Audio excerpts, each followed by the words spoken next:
퇴근 시간이 다가오고 있었습니다. 12시간 넘게 도어락 출장 수리를 다녔더니 온몸이 천근만근이었죠. 마지막 고객의 집을 나서며 생각했습니다. 이제 집에 가서 간단히 저녁이나 먹고 쉬어야겠다. 40이 넘으니 하루 종일 일하고 나면 체력이 예전 같지 않더군요. 등 뒤로 묵직한 통증이 느껴지기 시작했습니다. 차에 올라타 시동을 걸려는 순간 휴대폰이 울렸습니다. 모르는 번호였습니다. 잠시 받을까 말까 고민했지만 일단 전화를 받았습니다. 이 일을 시작한 지 15년 늦은 시간 전화는 대부분 급한 출장 요청이었으니까요. 게다가 직업상 사람들의 급한 사정을 외면하기 어려운 성격이었습니다. 여보세요. 도어락 출장 수리 박진호입니다. 안녕하세요. 도어락이 고장 난 것 같아요. 개나리 아파트 101동인데 지금 와주실 수 있을까요? 남자의 목소리는 조금 떨리는 듯 했습니다. 긴장했거나 불안한 것처럼 들렸죠. 피곤함에도 불구하고 직업 습관이 발동했습니다. 저는 항상 고객의 목소리에서 뭔가를 읽어내려고 하거든요. 15년간 이 일을 하다 보니 사람들이 왜 도어락 수리를 요청하는지 대강은 알 수 있습니다. 단순한 고장인지 아니면 다른 이유가 있는지. 이 남자의 목소리에는 분명 평범한 고장 이상의 무언가가 숨겨져 있었습니다. 몇 호세요? 그게 지금은 말씀드리기 어렵고요. 101동 앞에 도착하시면 알려드리겠습니다. 이상한 대답이었습니다. 보통 고객들은 정확한 주소와 호수를 알려주는데 이 사람은 그러지 않았어요. 직감적으로 뭔가 문제가 있다는 것을 느꼈습니다. 하지만 그의 목소리에서 절박함이 느껴졌습니다. 가슴 한구석이 불편했지만 이미 하루가 길었으니 마지막 일로 생각하고 가기로 했습니다. 알겠습니다. 40분 정도 걸릴 것 같네요. 전화를 끊고 잠시 고민했습니다. 평소라면 거절했을 수도 있어요. 하지만 그 남자의 목소리에서 느껴지는 다급함과 불안함이 마음에 걸렸습니다. 내비게이션에 개나리 아파트를 입력했습니다. 다행히 그리 멀지 않은 곳이었습니다. 불안한 마음으로 차를 출발시켰습니다. 차를 운전하는 동안 머릿속으로 여러 가능성을 생각했습니다. 열쇠를 잃어버렸을 수도 있고 집에 누군가 있는데 문이 안 열려서 그럴 수도 있습니다. 아니면 집에 들어가기 싫은 이유가 있는 것일까요? 도어락 기술자로 일하다 보면 사람들의 비밀스러운 순간들을 목격하게 됩니다. 때로는 그저 문을 열어주는 것 이상의 역할을 하게 되죠. 그리고 가끔은 그 역할이 누군가의 인생을 완전히 바꿔놓기도 합니다. 개나리 아파트 단지에 들어서자 다시 전화가 왔습니다. 그 남자였습니다. 지하 주차장으로 와주세요. 회색 아반떼 옆에 있을게요. 주차장으로 내려가는 길, 왠지 모를 긴장감이 밀려왔습니다.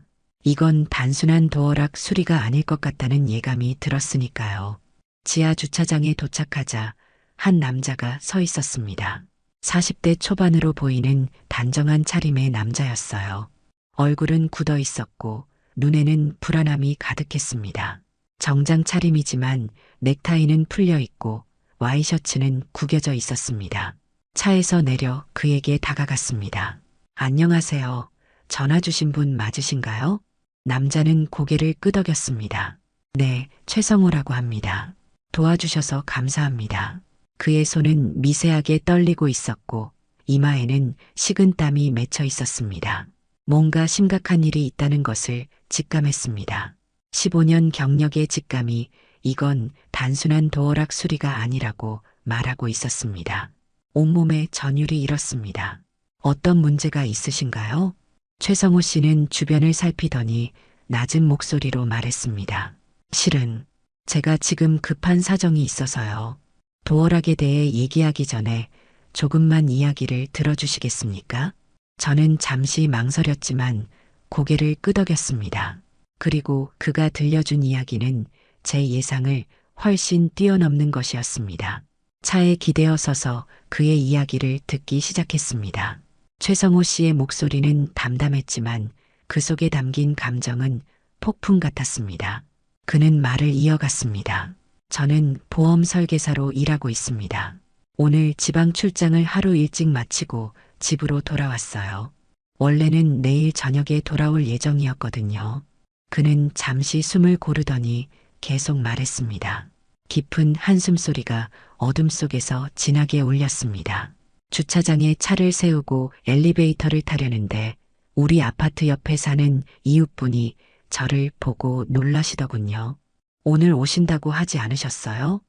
라고요. 저는 별 생각 없이 일이 일찍 끝나서요. 라고 대답했습니다. 최성호 씨의 얼굴이 점점 굳어져 갔습니다. 형광등 불빛 아래서 그의 창백한 얼굴이 더 선명하게 드러났습니다. 그런데 그분이 이상한 말을 하셨어요. 아까 젊은 남자분이 들어가시던데, 라고요. 그의 말에 저도 모르게 긴장이 되었습니다. 무슨 이야기가 이어질지 대충 짐작이 갔거든요. 이런 상황을 한두 번 겪어본 것이 아니었으니까요. 15년 동안 도어락 기술자로 일하면서 다양한 사연들을 접해왔지만 이런 상황은 언제나 가슴 아픈 일이었습니다.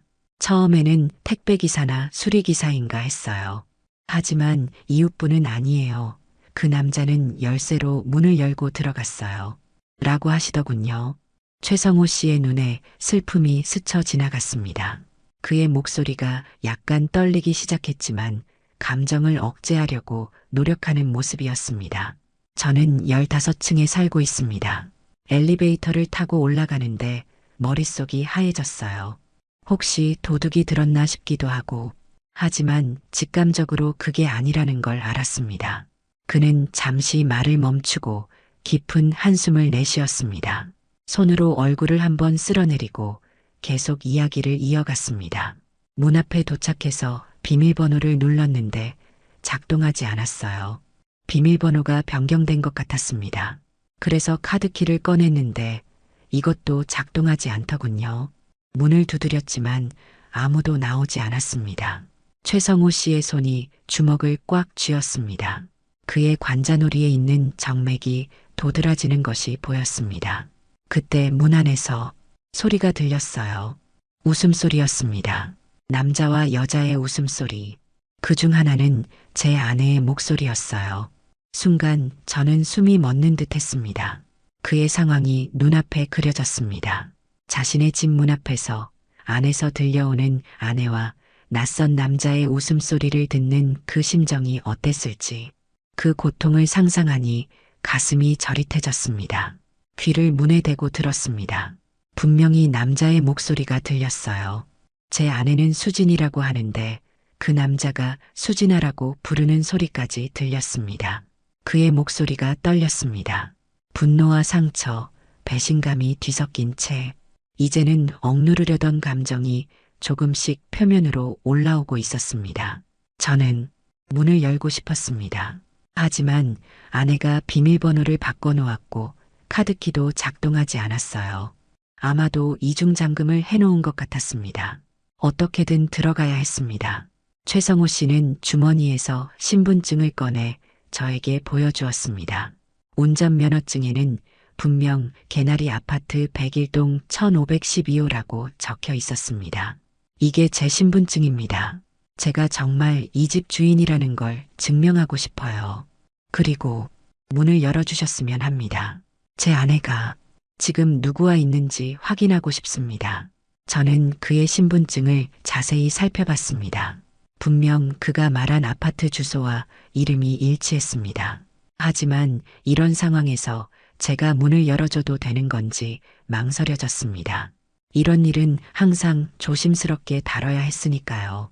직업적 윤리와 한 사람의 절실한 요청 사이에서 저는 잠시 고민에 빠졌습니다.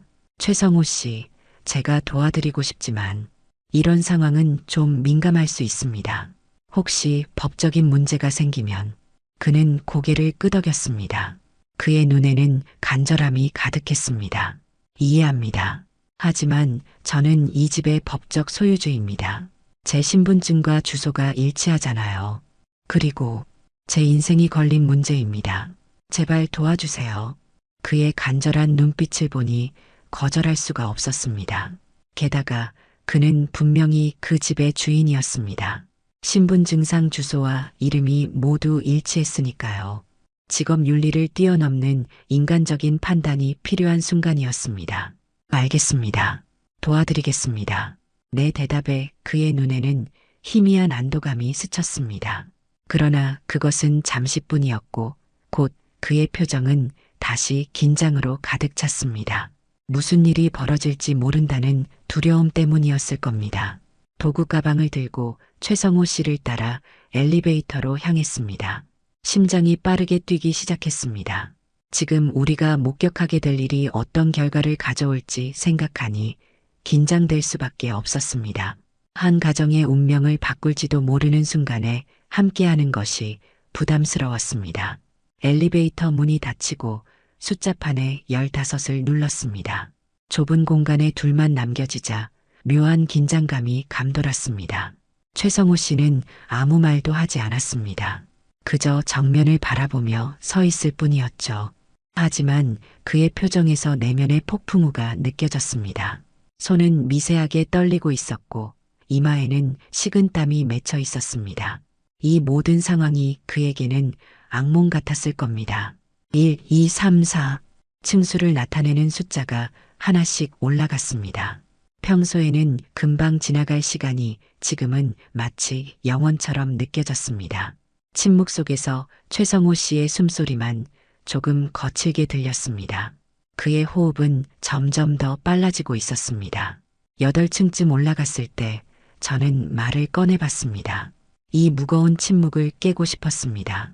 혹시 이전에도 이런 의심을 하신 적이 있으신가요? 최성호 씨는 천천히 고개를 저었습니다. 그의 얼굴에는 깊은 배신감이 서려 있었습니다. 아니요. 전혀요. 저희는 행복하다고 생각했습니다. 적어도 제가 그렇게 믿었어요. 그의 말에는 깊은 상처가 묻어 있었습니다. 10년 넘게 쌓아온 신뢰가 한순간에 무너질지도 모른다는 두려움. 그 감정이 고스란히 전해져 왔습니다. 그의 눈에 맺힌 눈물을 보니 마음이 아팠습니다. 딸이 하나 있어요. 12살입니다. 다행히 오늘은 학원에 갔다가 친구 집에서 자기로 했죠. 아이가 있다는 말에 상황이 더 복잡해졌다는 것을 느꼈습니다. 이제 이건 단순한 부부 문제가 아니라 한 가족의 운명이 걸린 일이었으니까요. 아이의 존재는 이 상황을 더욱 가슴 아프게 만들었습니다. 11층, 12층, 엘리베이터는 계속 올라갔고 우리의 심장 박동은 점점 빨라졌습니다. 최성호 씨의 얼굴은 창백해졌고 눈빛은 점점 더 굳어졌습니다. 그는 무언가를 각오하는 듯한 표정이었습니다. 마치 깊은 심연으로 뛰어들기 직전의 다이버처럼 말입니다. 14층에 도착했을 때 최성호 씨가 문득 물었습니다. 그의 목소리는 거의 속삭임처럼 낮았습니다. 이런 경우 많이 보셨나요? 저는 잠시 망설이다가 솔직하게 대답했습니다. 가끔은요. 이 일을 15년 하다 보니 다양한 상황을 봤습니다. 그럼 어떻게 되던가요? 그 후에 저는 말을 고르려 했지만 적당한 위로의 말이 떠오르지 않았습니다. 사실 이런 상황 후에는 대부분 가정이 무너지는 경우가 많았으니까요. 하지만 그런 말을 지금 할 수는 없었습니다. 이미 충분히 상처받은 사람에게 더 큰 상처를 줄 필요는 없었습니다. 사람마다 다릅니다. 중요한 건 침착하게 대처하는 겁니다. 그는 고개를 끄덕였지만 눈빛은 이미 다른 곳을 향하고 있었습니다. 아마도 곧 마주하게 될 현실에 대한 두려움과 분노가 그의 마음을 지배하고 있었을 겁니다. 엘리베이터가 15층에 도착했습니다. 문이 열리자 조용한 복도가 우리를 맞이했습니다. 밤 시간이라 층 전체가 조용했고 희미한 조명만이 긴 복도를 밝히고 있었습니다. 최성호 씨는 깊게 숨을 들이마시고는 앞장서서 걸었습니다. 저는 도구 가방을 들고 그 뒤를 따랐습니다. 우리의 발소리만이 적막한 공간에 울려 퍼졌습니다. 1512호 앞에 도착했을 때 우리는 동시에 멈춰 섰습니다. 문 안쪽에서 웃음소리가 들렸습니다. 여자의 웃음소리와 함께 낮은 남자의 목소리, 그리고 이어지는 여자의 목소리. 소리는 작았지만 조용한 복도에서는 충분히 들을 수 있었습니다. 오늘 정말 좋았어. 다음에 또 만나자. 최성호 씨의 얼굴이 순간 일그러졌습니다. 그는 이를 꽉 물고 주먹을 꽉 쥐었습니다. 눈에는 분노와 배신감, 그리고 깊은 상처가 가득했습니다. 그의 온몸이 긴장으로 굳어버린 것 같았습니다. 그의 호흡 소리가 거칠어졌습니다. 열어주세요. 최성호 씨의 목소리는 떨리면서도 단호했습니다. 더 이상의 망설임은 없어 보였습니다. 저는 고개를 끄덕이고 도구 가방을 열었습니다. 디지털 도어락을 열기 위한 특수 드릴을 꺼내 들었습니다. 이제 몇 분 안에 진실이 드러날 것입니다. 그리고 그 진실은 한 가정의 운명을 바꿔놓을지도 모릅니다. 이 순간 제가 하는 일이 옳은 것인지 다시 한번 의문이 들었지만 이미 되돌릴 수는 없었습니다. 저는 조심스럽게 도어락의 드릴을 가져다 대었습니다. 손이 약간 떨렸지만 15년의 경험이 있었기에 곧 안정을 찾았습니다. 이 일에 감정을 개입시키면 안 된다고 스스로에게 말했습니다. 지금 저는 그저 제 일을 하는 것뿐입니다. 비록 그 결과가 누군가의 인생을 완전히 바꿔놓을지라도 직업에는 감정이 없어야 했습니다. 드릴 소리가 조용한 복도에 울려 퍼졌습니다. 시간은 마치 느려진 것처럼 느껴졌고 최성호 씨의 굳은 표정과 빠른 심장 박동이 역력했습니다. 1분 남짓한 작업 끝에 마침내 딸깍 소리와 함께 도어락이 열렸습니다. 하지만 안쪽의 유리 중문은 여전히 잠겨 있었습니다. 마지막 장벽만이 남아 있었습니다. 유리 너머로 거실이 보였습니다. 은은한 조명 아래 소파에 기대어 앉아있는 두 사람의 실루엣이 선명하게 보였습니다. 한 여자와 한 남자. 여자는 단정하게 화장한 얼굴로 미소 짓고 있었고 남자는 반팔 티셔츠에 맨발 상태로 편안하게 앉아 있었습니다. 그들 사이에는 친밀감이 흐르고 있었습니다. 소파 테이블 위에는 와인 한 병과 2개의 와인잔이 놓여 있었고 낮은 음악이 흘러나오고 있었습니다. 마치 로맨틱한 데이트의 한 장면 같았습니다. 최성호 씨의 얼굴이 하얗게 변했습니다. 그는 말 그대로 얼어붙은 듯 했습니다. 입술이 파르르 떨렸지만 소리는 나오지 않았습니다. 저는 옆에서 그의 상태를 살피며 조심스럽게 물었습니다. 그가 무슨 행동을 할지 예측할 수 없었기 때문입니다. 괜찮으세요? 그는 고개만 끄덕였고 천천히 손을 뻗어 유리문의 손잡이를 돌렸습니다. 다행히 안쪽 문은 잠겨 있지 않았습니다. 문이 열리는 소리에 소파에 있던 두 사람이 동시에 고개를 돌렸습니다. 여자의 얼굴이 순간 굳어졌고 남자는 화들짝 놀라 벌떡 일어섰습니다. 방 안의 모든 움직임이 정지된 것 같았습니다. 수진아, 최성호 씨의 목소리는 놀라울 정도로 차분했습니다. 마치 모든 감정이 순간적으로 얼어붙은 것 같았습니다. 시간이 멈춘 듯 했습니다. 아내 수진 씨의 얼굴에서 핏기가 싹 가셨고 남자는 당황한 표정으로 뒤로 물러섰습니다. 그들의 표정에서 죄책감과 당혹감이 역력했습니다. 여보, 이건 내가 생각하는 그런 게 아니야.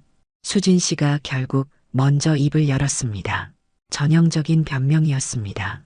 그녀의 목소리는 떨리고 있었고 눈동자는 불안하게 움직였습니다. 최성호 씨는 천천히 방 안으로 걸어 들어갔습니다. 저는 문간에 서서 그 상황을 지켜봤습니다. 개입해야 할지 아니면 그냥 자리를 피해야 할지 판단이 서지 않았습니다. 하지만 이 중요한 순간에 함부로 물러날 수도 없었습니다. 누구야? 최성호 씨가 남자를 향해 물었습니다. 그의 목소리에는 분노보다는 깊은 상처가 묻어 있었습니다. 남자는 당황한 기색이 역력했습니다. 저는 그냥 수진 씨 회사 동료입니다. 잠깐 업무 얘기하러. 얼굴은 하얗게 질려 있었고 말끝은 흐려졌습니다. 최성호 씨는 더 이상 말을 듣지 않았습니다. 그는 순식간에 다가가 남자의 멱살을 붙잡았고 강한 주먹을 그의 얼굴에 2번 날렸습니다. 남자는 비명을 지르며 뒷걸음질 쳤고 소파에 걸려 넘어졌습니다. 코에서는 피가 흘러내리기 시작했습니다. 죄송합니다. 정말 죄송합니다. 남자는 코를 부여잡고 연신 사과했습니다. 그의 목소리에는 두려움이 가득했습니다. 수진 씨는 비명을 지르며 화장실로 도망쳤습니다. 문을 닫고 잠그는 소리가 들렸습니다. 방 안에는 순간 무거운 침묵만이 남았습니다. 최성호 씨는 멍하니 그 자리에 서서 자신의 주먹을 바라봤습니다. 그의 눈에는 믿을 수 없다는 표정이 가득했습니다. 10년 넘게 함께한 아내가 자신의 집에서 낯선 남자와 함께 있는 모습을 목격한 충격이 그대로 전해져 왔습니다. 그의 세계가 무너지는 순간이었습니다. 남자는 급하게 자신의 신발과 가방을 챙겼습니다. 정말 죄송합니다. 다시는 이런 일 없을 겁니다. 그는 연신 사과하며 문으로 향했습니다. 그의 옷에 와인이 쏟아져 붉은 얼룩이 져 있었습니다. 최성호 씨는 그를 막지 않았습니다. 그저 공허한 눈빛으로 그 광경을 지켜볼 뿐이었습니다. 남자가 저를 지나쳐 황급히 밖으로 나갔을 때 그의 얼굴을 잠시 볼 수 있었습니다. 30대 초반으로 보이는 젊은 남자였습니다. 얼굴이 하얗게 질려 있었고 코에서는 피가 흘러내리고 있었습니다. 남자가 사라지자 집안은 무거운 침묵에 휩싸였습니다. 최성호 씨는 소파에 털썩 주저앉았습니다. 그의 어깨가 축 처졌고 두 손으로 얼굴을 감쌌습니다.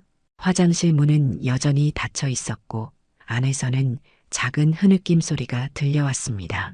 저는 어색하게 그 자리에 서 있었습니다. 도와줄 방법이 없었습니다. 이런 상황에서 제가 할 수 있는 말이 무엇이 있을까요? 그저 침묵만이 적절해 보였습니다. 결국 조용히 말했습니다. 저는 이만 가보겠습니다. 최성호 씨는 고개를 들고 저를 바라봤습니다. 그의 눈에는 눈물이 고여 있었습니다. 평생 잊지 못할 표정이었습니다. 얼마를 드려야 할까요? 10만 원입니다. 하지만 나중에 계좌로 보내드릴게요. 명함 좀 주시겠어요? 저는 주머니에서 명함을 꺼내 건넸습니다. 최성호 씨는 명함을 받아들고 작게 고개를 끄덕였습니다.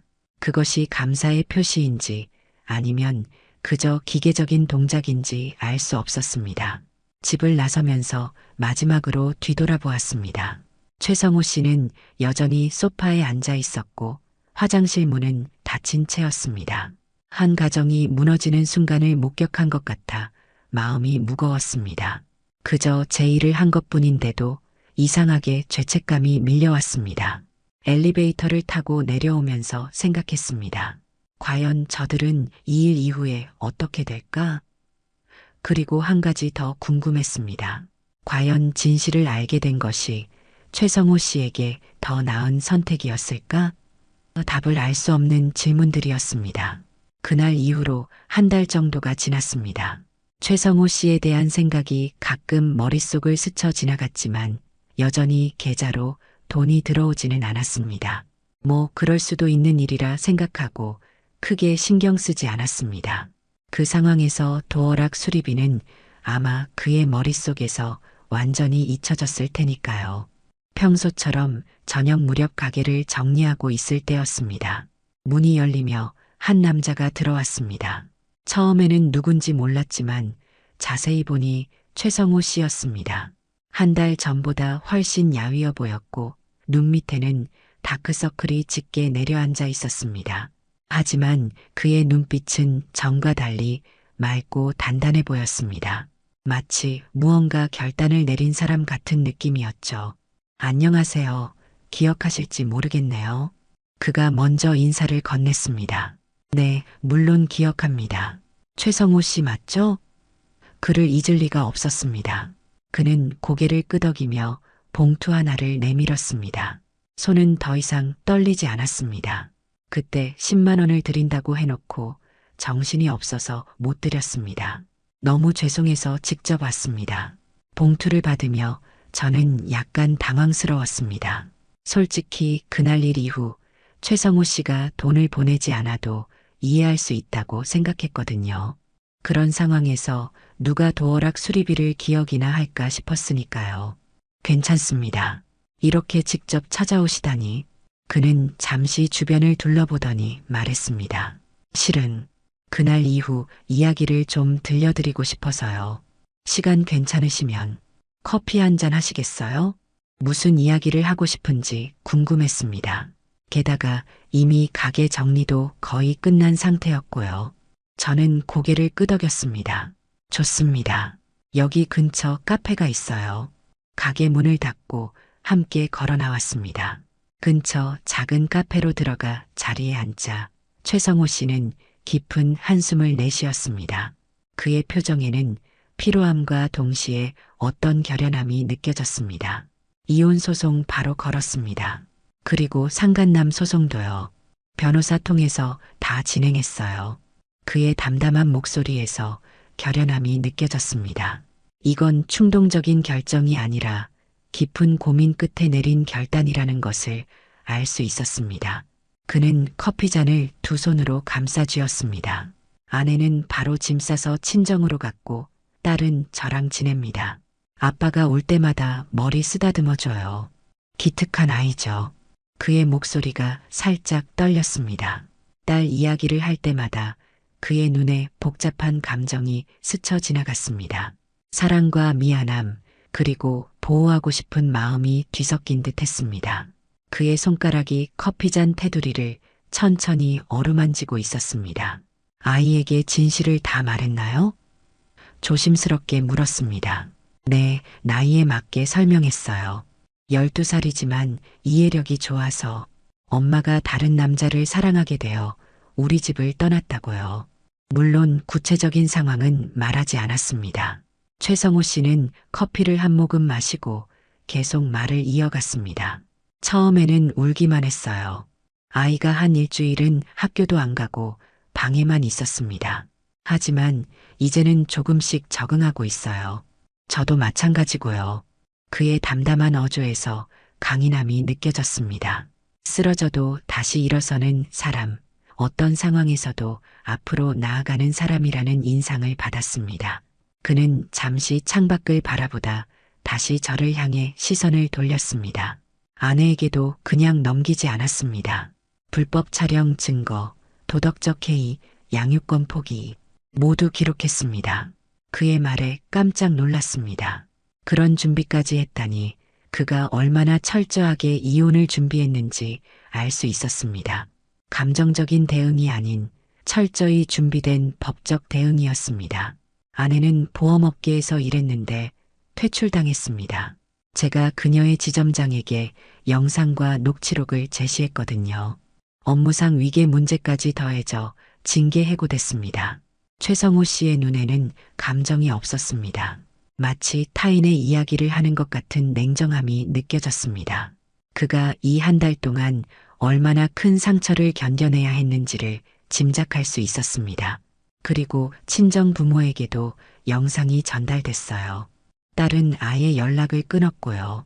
그 여자 지금 고향에서도 뒷말이 많대요. 이젠 어디 갈 데도 없을 겁니다. 저는 그의 복수가 생각보다 철저하다는 것에 약간 놀랐습니다. 하지만 한편으로는 이해가 됐습니다. 그만큼 그가 받은 상처가 컸다는 의미니까요. 그의 얼굴에는 후회의 기색이 전혀 없었습니다. 다 털어놓으니 마음이 좀 가벼워지네요. 그가 쓴웃음을 지었습니다. 그날 그 도어락이 열리지 않았다면 저는 아직도 속고 살았겠죠. 그래서 감사하다고 말씀드리고 싶었습니다. 저는 그의 말에 어떻게 반응해야 할지 몰랐습니다. 제가 한 일은 그저 직업적인 일이었을 뿐인데 그에게는 인생을 바꾼 중요한 순간이었으니까요. 잠시 말을 고르다가 답했습니다. 그저 제 일을 한 것뿐입니다. 겸손하게 대답했습니다. 아니요, 그렇지 않아요. 당신이 없었다면 저는 아직도 거짓 속에 살고 있었을 겁니다. 최성호 씨는 잠시 망설이더니 계속 이야기를 이어갔습니다. 그의 시선은 저를 향했지만 마음은 다른 곳에 있는 듯 했습니다. 그 남자 말이에요. 배달 알바생이었더군요. 아내와는 3개월 전부터 만났대요. 사진을 보니 벌써 여러 번 호텔에도 갔었습니다.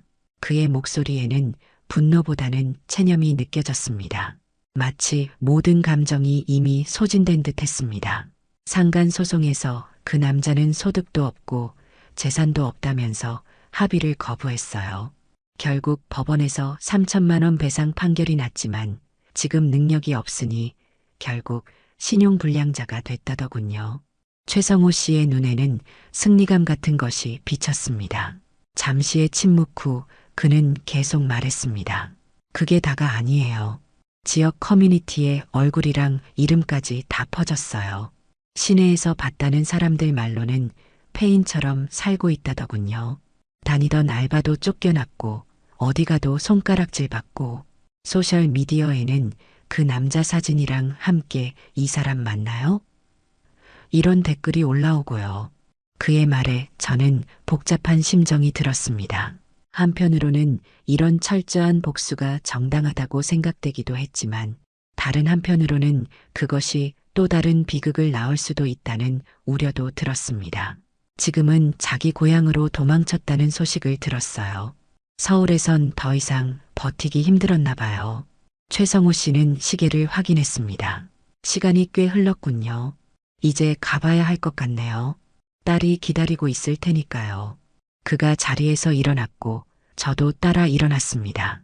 카페를 나서며 최성호 씨는 마지막으로 말했습니다. 새 출발을 하려고 합니다. 딸과 함께 다른 도시로 이사갈 계획이에요. 모든 것을 새로 시작하려고요. 그로부터 2달이 지났습니다. 가을이 깊어가는 어느 오후 가게 문이 열리고 익숙한 얼굴이 들어왔습니다. 최성호 씨였습니다. 처음 봤을 때보다 훨씬 건강해 보였고 표정도 밝았습니다. 그는 환하게 웃으며 인사했습니다. 안녕하세요, 박진호 씨. 오랜만이네요. 네, 반갑습니다. 잘 지내셨어요? 그의 달라진 모습에 저도 미소 지었습니다. 그는 고개를 끄덕였습니다. 덕분에 좋아졌습니다. 이렇게 또 찾아와서 죄송합니다만 작별 인사를 드리고 싶어서요. 작별 인사요? 네, 내일이면 딸과 함께 부산으로 이사 갑니다. 거기서 새 일자리를 구했거든요. 최성호 씨의 눈에서 희망이 보였습니다. 새로운 시작을 앞둔 사람의 설렘과 기대가 느껴졌습니다. 그의 표정은 우리가 처음 만났을 때와는 완전히 달라져 있었습니다. 축하드립니다. 딸아이는 적응 잘하고 있나요? 네, 이제는 많이 괜찮아졌어요. 학교 친구들과도 잘 지내고 전학 가는 것도 오히려 새로운 시작이라고 생각하는 것 같습니다. 그는 작은 봉투를 내밀었습니다. 이건 작은 감사의 표시입니다. 저는 봉투를 보며 망설였습니다. 받을 수 없습니다. 이미 충분히 받았잖아요. 복수를요. 최성호 씨는 잠시 놀란 표정을 지었다가 이내 미소를 지었습니다. 어떤 이해의 빛이 그의 눈에서 번쩍였습니다. 이건 돈이 아닙니다. 제 마음을 담은 작은 선물이에요. 궁금함에 봉투를 열어보니 그 안에는 작은 열쇠고리 하나가 들어 있었습니다. 새 집에 열쇠를 꽂을 수 있는 심플한 디자인의 열쇠고리였어요. 새 출발을 하는 저에게 의미 있는 선물이라 생각했습니다. 박진호 씨도 많은 사람의 문을 열어주시니 이 열쇠고리가 어울릴 것 같아서요. 그의 말에 마음이 따뜻해졌습니다. 단순한 선물이지만 그 속에 담긴 의미가 깊게 느껴졌습니다. 모든 문이 열림과 동시에 새로운 시작을 의미한다는 것이 참 의미 있게 다가왔습니다. 고맙습니다. 소중히 간직하겠습니다. 최성호 씨는 잠시 망설이더니 이어서 말했습니다. 그의 목소리에 담긴 감정이 복잡하게 느껴졌습니다. 전 아내에 대한 소송을 취하했습니다. 그의 말에 놀랐습니다. 그토록 철저하게 복수를 진행하던 사람이 갑자기 소송을 취하했다니요. 마치 다른 사람을 보는 것 같았습니다. 이유가 있으실 것 같은데요. 네, 아내가 진심 어린 사과를 했거든요. 딸아이한테도 용서를 구하고 정말 많이 반성하는 것 같았어요. 그래서 이제는 더 이상의 복수는 의미가 없다고 생각했습니다. 최성호 씨의 눈에서 평온함이 느껴졌습니다. 그는 계속해서 말했습니다. 목소리는 차분했지만 단단했습니다. 상간남에 대한 소송도 취하했어요. 그가 자살을 시도했다는 소식을 듣고 더 이상 그를 몰아붙이는 것은 제 양심이 허락하지 않더군요. 현명한 결정이신 것 같습니다. 솔직한 마음으로 대답했습니다. 그의 눈빛이 더 맑아진 것 같았습니다. 복수는 결국 제 마음도 아프게 한다는 걸 깨달았어요. 용서가 쉽지는 않지만 적어도 더 이상 미워하지 않기로 했습니다. 그게 제가 딸과 함께 새 삶을 시작하는데 더 도움이 될 것 같아서요. 최성호 씨는 문을 나서며 마지막으로 한마디를 남겼습니다. 그의 미소는 진심 어린 것이었습니다. 그날 도어락을 뜯지 않았다면 아직도 속고 있었겠죠. 감사합니다. 전 이제 새 인생 시작합니다. 그의 뒷모습을 바라보며 혼잣말처럼 중얼거렸습니다. 복수는 끝났다. 그런데 왜 이 씁쓸한 기분은 아직도 마음 어딘가를 뜯고 있는 걸까? 창밖으로 최성호 씨가 걸어가는 모습을 지켜봤습니다. 그는 당당한 걸음으로 앞만 보고 걸어가고 있었습니다. 아마도 정말로 과거의 상처를 뒤로하고 새로운 미래를 향해 나아가고 있는 것 같았습니다. 그리고 저는 그가 그 길을 잘 걸어가기를 진심으로 바랐습니다. 저녁이 되어 가게 문을 닫으며 생각했습니다. 도어락을 여는 일, 그것은 단순히 문을 여는 것만이 아니라 때로는 진실을 열어 보이는 일이기도 합니다. 그리고 그 진실이 항상 달갑지만은 않더라도 결국에는 더 나은 미래로 이어질 수 있다는 것을 최성호 씨의 이야기를 통해 배웠습니다. 인생은 선택의 연속입니다. 때로는 그 선택이 고통스러울 수도 있지만 진실을 마주하는 용기가 있다면 우리는 모두 새로운 시작을 할 수 있을 것입니다. 마치 도어락 하나로 열리는 문처럼 우리의 인생도 작은 용기 하나로 새로운 길이 열릴 수 있다는 것을 믿습니다.